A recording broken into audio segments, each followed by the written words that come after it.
Mbalo, frère. Mbalo, papa, vini. Mbalo. Ça, les garçons. Ah, ou pas ta believe that? Ou pas ta quoi ça?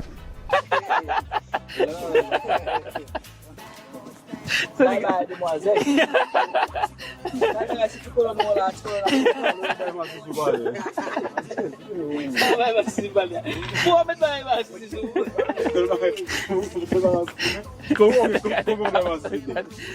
Cadê? Conta a gente essa garçom.